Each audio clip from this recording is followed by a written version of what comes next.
के अपने नियम हैं, उपजाऊ जमीन में बदल जाने के अपने नियम हैं। ये सब गुण कर्मों से होता रहता है। ऐसे जीवों के साथ कर्म संस्कार हैं और होते रहते हैं। इसको कोई बैठ करके निर्धारित नहीं करता। ये पानी कैसे बरसता है? सीधी बात है, भगवान बरसाता है। तो ज़्यादा क्यों वर्षा देता और कम क्यों वर्षा देता, तब इसका उत्तर नहीं है। वस्तुतः प्रकृति के अपने नियम है, उससे पानी बरसता है। नियम में कोई ज्ञान नहीं है। नियम की योग्यता बैठ गई, वर्षा, नहीं योग्यता बैठी, नहीं वर्षा। यही वास्तविकता है। भूचाल कौन लाता है? भगवान लाता है। तो क्यों सबको तकलीफ देता है? तो कोई उत्तर नहीं है। भूचाल के अपने नियम हैं। भूगर्भ में उससे भूचाल आता है। प्रतिष्ठित कंपनियों के माल प्रतिष्ठित दुकान में सजे रहते हैं और ग्राहक खरीद करके पीछे पछताता, उसमें गड़बड़ी होती है। उसकी परख कौन करे? ये भाई हमारा काम नहीं। ये तो सरकार से कहिए, कोई प्रबंध करावे। इसमें मैं क्या उत्तर दे सकता हूँ?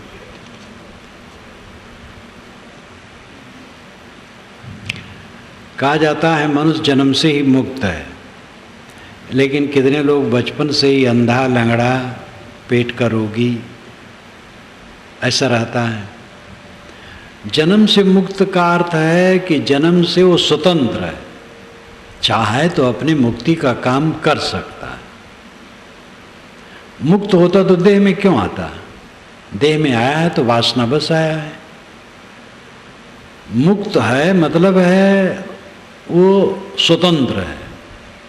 मानव का जन्म हुआ, स्वभाव से स्वतंत्र है, चाहे वो विवाह करे चाहे विवाह न करे, चाहे तम्बाकू खाए चाहे न खाए, चाहे शराब पिए चाहे न पिए, चाहे चोरी बेईमानी करे चाहे न करे, ईमानदारी से रहे, चाहे चारों तरफ मोह करके अपने को उलझावे चाहे किसी से मोह न करे, सरल रहे, चाहे वो दूसरे की जेब काटे और चाहे दान करे, सब में स्वतंत्र है। लेकिन कर लेने के बाद फिर फल भोगना पड़ेगा। मनुष्य की स्वतंत्रता के कारण इसको स्वभाव से मुक्त कहा गया है, सर्वथा मुक्त नहीं। सर्वथा मुक्त हो तो देह में क्यों आए? हर मनुष्य का मौलिक स्वरूप स्वभावतः स्वच्छंद है। जहिया जन्म मुक्ता हता तहिया हता न कोय, छठी तुम्हारी हों जगह तू कहाँ चला बिगोय। ये बीजक की प्रथम साखी है, साखी प्रकरण में। साहब कहते हैं, अय मनुष्य, जब जब तुम मनुष्य जीवन में था और है, तब तब कोई परतंत्रताकृत बंधन तुम्हें नहीं था ना है। लेकिन छठी तुम्हारी हों जगह, छठे में तुम्हें अहंकार जगा। छठा कहते हैं मन को। आँख, नाक, कान, जीभ, चाम, ये 5 ज्ञानेंद्रियाँ हैं और छठा मन ज्ञानेंद्रिय है। तो छठी तुम्हारी हों जगह, मन में तुम्हें अहंकार जगा, जो प्राप्त पदार्थ है उसका। तो कहाँ अपने को खो करके जा रहा है? यानी ऐसा स्वतंत्र मानव जीवन पा करके प्राप्त प्राणी पदार्थों का अहंकार करके तू क्यों खो रहा है? ये जो कुछ मिला है क्षणिक है, ये रहने वाला थोड़े। अहंकार छोड़ दे, कल्याण का काम कर। तो मानव जीवन स्वतंत्र जीवन है, इसमें कोई साधना करके कल्याण कर सकता है। इसी अर्थ में कहा जाता है कि भाई स्वभाव से ही मनुष्य मुक्त है, और लूला लंगड़ा है तो उसके अपने पहले जन्मों के पाप का फल है। लेकिन इस जीवन में बोध प्राप्त हो जाए तो लूला लंगड़ा शरीर रहे वो मुक्त हो जाएगा। लूला लंगड़ा शरीर के रहने से आत्मा कहीं लूली लंगड़ी होती है? काला शरीर है तो ना आत्मा काला होता है, ना गोरा शरीर है तो गोरा होता है। आत्मा तो निर्मल है, निर्दोष है, उसमें कोई विकार नहीं। शरीर अंधा रहे, काला रहे, टेढ़ा रहे, मेढ़ा रहे, कोई फर्क नहीं। अगर बुद्धि सही है और सही रास्ते पर चलता है तो कल्याण प्राप्त कर सकता है। संत जन कहते हैं कि अच्छे बुरे कर्मों का संस्कार पूर्व का है, तो मुक्त कैसे कहलाते हैं? पूर्व जन्मों के कर्मों के संस्कार अच्छे बुरे होते हैं, लेकिन आज उसको बदलने में आदमी सर्वथा स्वतंत्र है। कोई स्वभाव से देखा जाता है ज़्यादा गड़बड़ काम करने में प्रेम रखता है, और कोई स्वभाव से सरल और पवित्र काम करने में प्रेम रखता है। तो पूर्व के संस्कार होंगे, लेकिन आज चाहे तो खराब संस्कार को मिटा के अच्छा बना ले, और बुद्धि बदल जाए तो अच्छे संस्कारों को खराब बना ले। आप लोग भी जानते होंगे, मैं भी जानता हूँ, कितनों को मैंने देखा जो शुरू से बड़े अच्छे थे, अपनी कौमार्ज काल तक अच्छे थे, जवानी में भी अच्छे थे, नौजवानी में कुछ दिन के बाद कुसंग पाए वो खराब हो गए, चोर हो गए। कुछ लोग चोर बदमाश थे और वे साधक हो गए। पूर्व जन्मों के संस्कार आते हैं अवश्य देह के साथ, लेकिन वर्तमान में मनुष्य में बल है, वो अपने को बदल ले। अच्छे से बुरे की तरफ जा सकता है और बुरे से अच्छे की तरफ जा सकता है। ये मनुष्य में बल है। मनुष्य को चाहिए कि वो बुरे की तरफ ना जाए, अच्छे की तरफ जाए। कोई सज्जन है, पांचों वक्त नमाज पढ़ते हैं, रोजा रहते हैं, कुरान शरीफ पढ़ते हैं और कर्तव्यनिष्ठ हैं। कोई काम करते हैं तो पढ़ाते हैं या सर्विस में कहीं भी हैं तो जम करके वहाँ सेवा करते हैं। लेकिन मांसाहार करते हैं तो उनका मोक्ष होगा कि नहीं? खाली कुराने पढ़ने वाले नमाजिए कि न कहो, संध्योपासना करने वाले, मोटी चोटी रखने वाले, त्रिपुंड चंदन लगाने वाले बिना मछली के भात नहीं खा पाते। बंगाल, उड़ीसा में देखिए, और बिहार में भी इसका राज्य है। बिहार में जब एक पंडित मुझसे मिलने आए, चौड़ा मस्तक, आधी धोती ओढ़े, बढ़िया भाषा, सुंदर संस्कृत का उच्चारण करते हुए आए, बैठे, बातचीत करने लगे। मालूम होता था ज्ञानी तो थे ही, इसमें तो कोर कसर ही नहीं है, वाचिक ज्ञानी थे। जब उठ के चले गए तो लोग हंसने लगे। मैंने कहा क्यों हंसते हो? कहे साहब बिना मछली की इनका दोनों टाइम किसी टाइम भोजन नहीं होता है, दोनों टाइम मछली चाहिए।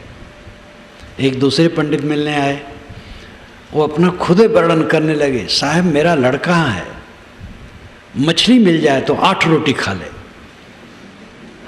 और मछली न मिले तो 2 रोटी खाना मुश्किल है।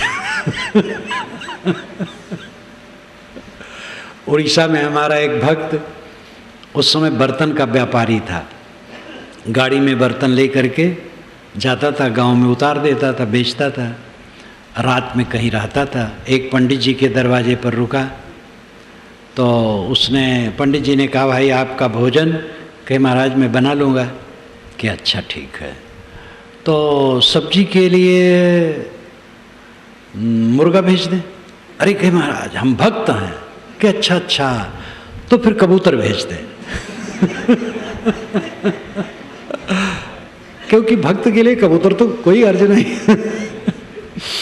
तो खाली मुसलमान ही नहीं मांसाहारी है। एक मुल्ला तो हमसे कहते थे कि महाराज अब तो पंडितों के नाते हमें अंडा घट जाएगा, नहीं मिलेगा। व्यंग करते थे। कई पंडित अंडा खाने लग गए हैं। तो हाँ, हमारे क्षेत्र में कम है, लेकिन आप बिहार से देखिए, बंगाल में खूब। बंगाल में जब मैं पहली बार गया कलकत्ता, तो एक पार्क में सुबह घूमने जाऊं तो 3 वृद्ध सज्जन शिक्षित योग्य देखे मुझे, तो एक दिन साहस करके मेरे पास आ गए, महाराज कुछ ज्ञान की बात बताइए। तो मैं कुछ कहने लगा तो ये भी कहा भाई मांस गोश्त नहीं खाना चाहिए। कि महाराज ये बात न कहिए और बात कहिए।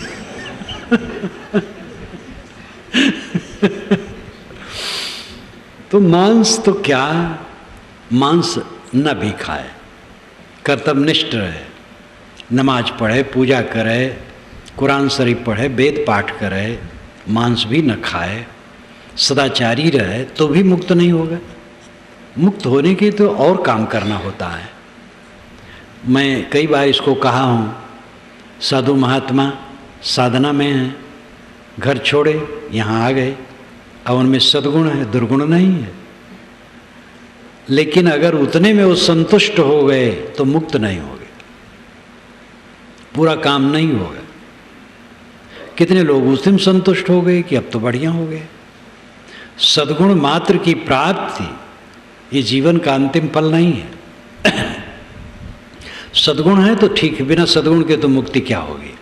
लेकिन मुक्ति के लिए तो बोध होना चाहिए कौन बधा है और किस में बधा है।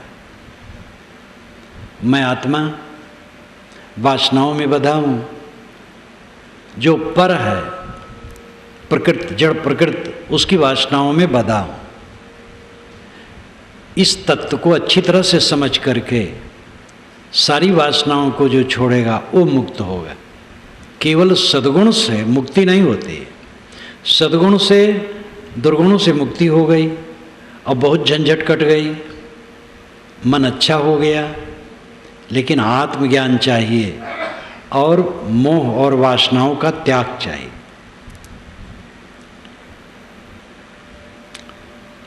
ध्यान में मन का पता नहीं लगता है क्या? गुरु का ध्यान बल लग सकता है? ध्यान करो। ध्यान का अर्थ है एकाग्रता और संकल्प शून्यता। पहला अर्थ है एकाग्रता, किसी शुद्ध आधार में मन को ठहराना एकाग्रता है, और संकल्पों का पूर्ण त्याग हो जाना ध्यान है। पहली साधना में गुरु का भी ध्यान हो सकता है, किसी संत का ध्यान हो सकता है, किसी महापुरुष का ध्यान हो सकता है। लेकिन अंतिम ध्यान में किसी गुरु संत की जरूरत नहीं, कोई ज्योतिनाद बिंदु की जरूरत नहीं।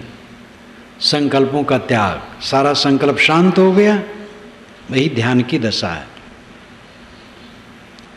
दुनिया के समस्त मानव के सामान्य गुण हैं, लेकिन रूप और गुण में अंतर दिखता है। यानी मानवीय गुण तो सब में समान है, वही मनुष्यपना, लेकिन रूप सबका अलग अलग है और सद्गुण दुर्गुण कम विशेष हो जाते हैं। ये सब सद्गुण दुर्गुण तो अपने पुरुषार्थ से होते हैं आज के, और रूप इत्यादि अंगों का गढ़न इत्यादि के प्रारब्धकृत है।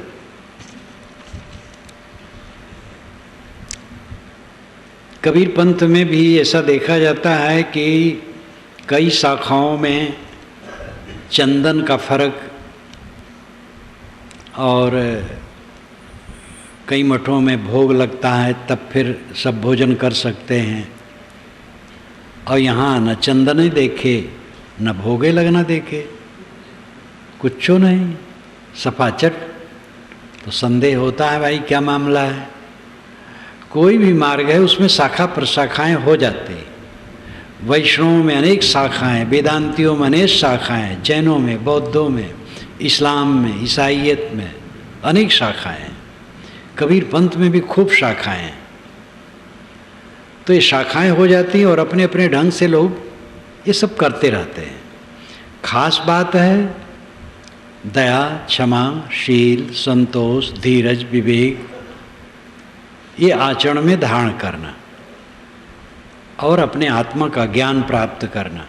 मैं कौन हूँ, मैं किस में फंसा हूँ, कैसे निकल सकता हूँ। मैं शुद्ध चेतन हूँ, दुनिया के पदार्थों के मोह में फंसा हूँ। विवेक करके, मोह छोड़ करके मैं मुक्त हो सकता हूँ। इन बातों को समझना चाहिए और इसी से कल्याण है। बाह्याचार कोई बड़े महत्व नहीं रखते। हम शुद्ध चैतन्य ज्ञान स्वरूपम अजरहम अमरहम अखंडम अनूपम अहम शुद्ध चैतन्य ज्ञान स्वरूपम अजरहम अमरहम अखंडम अनूपम अहम शुद्ध चैतन्य ज्ञान स्वरूपम अजरहम अमरहम अखंडम अनूपम।